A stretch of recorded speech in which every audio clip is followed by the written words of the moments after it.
250 years ago, on August 2nd, 1776, the United States Declaration of Independence was signed at the Pennsylvania State House, later renamed Independence Hall in Philadelphia.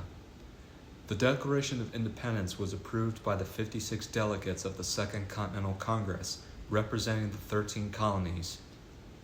On July 4th, 1776, delegates from 12 colonies voted in favor of independence, while the New York delegation abstained because it had not yet received authorization from Albany to support the measure. The Declaration announced that the colonies were now free and independent states, ending their political ties to the Kingdom of Great Britain and the British Empire. On the document, the signers' names were grouped by colony, with the exception of John Hancock, who signed first as President of the Continental Congress. The colonies were listed geographically from south to north, beginning with Button Gwinnett of Georgia and ending with Matthew Thornton of New Hampshire. Although the Continental Congress formally adopted the final text of the Declaration on July 4, 1776, historians generally agree that most delegates did not actually sign the document until August 2, 1776. As a result, the widely held belief that the Declaration was signed on July 4th is considered a historical misconception, with the signing taking place nearly a month after its official adoption. 150 years ago, on August 2, 1876, James Butler Hickock, better known as Wild Bill Hickock, one of the greatest gunfighters of the American West, was murdered in Deadwood, South Dakota. Hickock was playing cards with his back to the saloon door. At 4:15 in the afternoon, a young gunslinger named Jack McCall walked into the saloon, approached Hickock from behind, and shot him in the back of the head. Hickock died immediately. McCall tried to shoot others in the crowd, but amazingly, all of his remaining cartridges in his pistol were duds. McCall was later tried, convicted, and hanged. On August 2, 1964, during the Vietnam War, the Gulf of Tonkin incident occurred off the coast of North Vietnam, which led to the United States engaging more directly in the Vietnam War. The incident involved a series of confrontations between United States Navy destroyers conducting signals intelligence missions near North Vietnam and North Vietnamese naval forces in August 1964. On August 2nd, the destroyer USS Maddox, operating as part of a DeSoto patrol, encountered 3 North Vietnamese torpedo boats after South Vietnamese commandos had raided a North Vietnamese radar installation 2 days earlier. After firing warning shots, the Maddox came under attack with torpedoes and machine gun fire.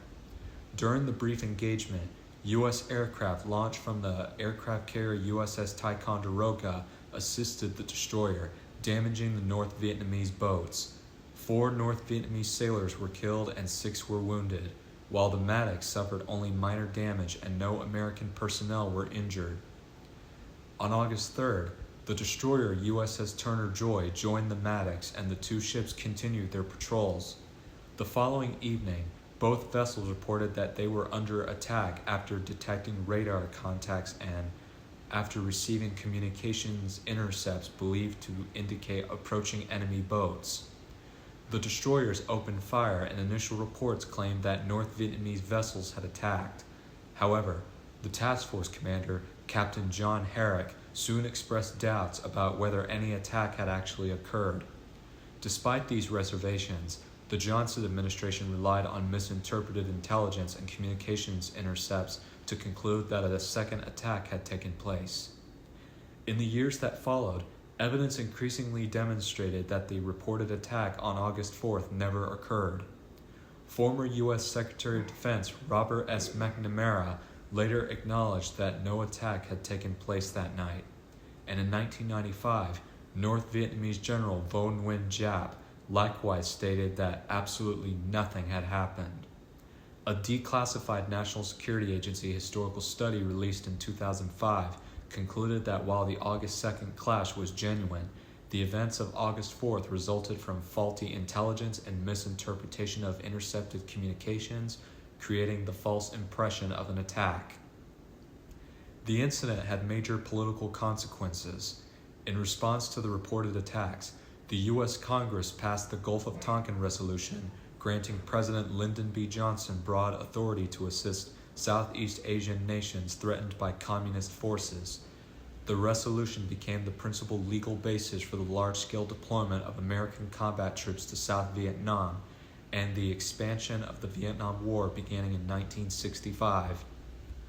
On August 2, 1985, Delta Airlines Flight 191, a Lockheed L-1011-3851 TriStar from Fort Lauderdale Hollywood International Airport to Los Angeles International Airport with a stopover in Dallas-Fort Worth International Airport, encountered a microburst while on approach to land at DFW and impacted ground just over 1 mile short of the runway, struck a car near the airport, collided with 2 water tanks, and disintegrated. 136 passengers and crew members were killed, and 27 survived the crash. The disaster also killed 1 person on the ground. The National Transportation Safety Board concluded that the crash was caused by the flight crew's decision to continue flying into a severe thunderstorm, combined with the aviation industry's limited understanding of microbursts and wind shear at the time. Investigators found that pilots lacked adequate procedures and training for recognizing, avoiding, or escaping these dangerous weather conditions, and that insufficient wind shear warning information was available during the flight.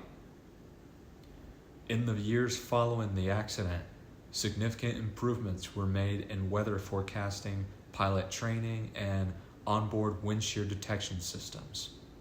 These safety enhancements greatly reduced the risk posed by microbursts. As of 2026, the crash of U.S. Air Flight 1016 in 1994 remains the only subsequent fatal crash of a commercial fixed-wing aircraft in the United States that has been attributed to a microburst. The pilots on board consisted of Captain Edward M. Connors Jr., age 57, who had logged over 29,300 hours of flight time and 3,000 of them in the TriStar. The co-pilot was First Officer Rudolph Price Jr., age 42, who had logged over 6,500 flight hours, including 1,200 in the TriStar. And the flight engineer was Nicholas N. Nasick, age 43, who had logged 6,500 hours of flight time, including 4,500 in the TriStar. Among those killed in the crash was Don Estridge, widely recognized as the father of the IBM PC. He died alongside his wife while traveling on the flight. The disaster also claimed the lives of 2 IBM summer interns, 4 employees from IBM's Burbank, California branch office, and 6 family members of IBM employees, making it a significant loss for the company and its community. On August 2, 1990, the Gulf War began when the Ba'athist Iraq under President and dictator Saddam Hussein invaded the state of Kuwait. Following Kuwait's defeat on August 4th, Iraq occupied the country for the next 7 months, despite widespread international condemnation. The United Nations Security Council passed numerous resolutions demanding Iraq's immediate withdrawal, but the Iraqi government refused to comply. After briefly establishing the Republic of Kuwait as a puppet government, Iraq formally annexed Kuwait on August 28th. Northern Kuwait was incorporated into Iraq's Basra Governorate as the Saddamiyat al-Mitla district, while the southern portion became Iraq's newly created Kuwait Governorate. In November 1990, the UNSC adopted Resolution 678, giving Iraq until January 15, 1991 to withdraw unconditionally or face military action. In response, the United Nations authorized the formation of a U.S.-led international coalition to enforce the resolution. When Iraq ignored the deadline, coalition forces launched the Gulf War by beginning a large-scale aerial bombing campaign in January 1991. During the conflict, Iraq fired missiles at Israel in an unsuccessful attempt to provoke an Israeli response that might fracture the coalition support among Arab and Muslim nations. Coalition ground forces then invaded Kuwait and southern Iraq in late February. As Iraqi troops retreated, they set fire to more than 700 Kuwaiti oil wells in an effort to slow the coalition's advance, causing one of the worst environmental disasters in history. The strategy failed, and by February 28, 1991, Iraqi forces had been decisively defeated and Kuwait's independence was restored. Historians continue to debate Iraq's motives for invading Kuwait. One widely cited explanation is Iraq's severe financial crisis following the Iran-Iraq War, during which it had borrowed approximately $14 billion from Kuwait. Iraqi officials accused Kuwait of increasing oil production beyond OPEC quotas, contributing to lower global oil prices and reducing Iraq's oil revenues. Iraq also alleged that Kuwait was using slant drilling to extract petroleum from oil fields along the shared border. Although these disputes heightened tensions, and some historians believe Saddam Hussein had already decided to invade Kuwait months before the attack. Within 2 days of the invasion, most of Kuwait's armed forces had been defeated, and much of the country's leadership had fled into exile in Saudi Arabia and Bahrain. While the invasion took place, British Airways Flight 149, a Boeing 747 nicknamed Kynaston Water, from Heathrow Airport, London, United Kingdom to Subang International Airport, Kuala Lumpur, Malaysia, made its first stopover at Kuwait International Airport, Kuwait City, Kuwait. After the aircraft landed, the flight was never able to continue because Iraq invaded Kuwait. Within hours, Iraqi forces reached Kuwait City and seized control of the airport, capturing both the aircraft and everyone on board. Most of the passengers and crew were taken to nearby hotels where they were detained under armed guard alongside other foreign nationals. The aircraft itself was later destroyed while on the ground, although the party responsible for its destruction has never been conclusively identified. During their captivity, many passengers reported being mistreated and witnessing acts of violence committed by Iraqi forces. Former British Prime Minister Edward Heath traveled to Baghdad to negotiate their release, holding direct discussions with Saddam Hussein as part of the effort.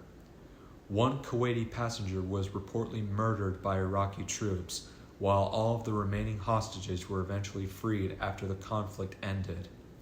Many survivors later experienced post-traumatic stress disorder as a result of their ordeal. And the next year, in 1991, STS-43 took place when the space shuttle Atlantis launched on its 9th spaceflight with a crew of 5 astronauts. The primary goal of the mission was launching the TETRS-E satellite and testing an advanced heat pipe radiator for potential use on the then future space station and conducting a variety of medical and materials science investigations.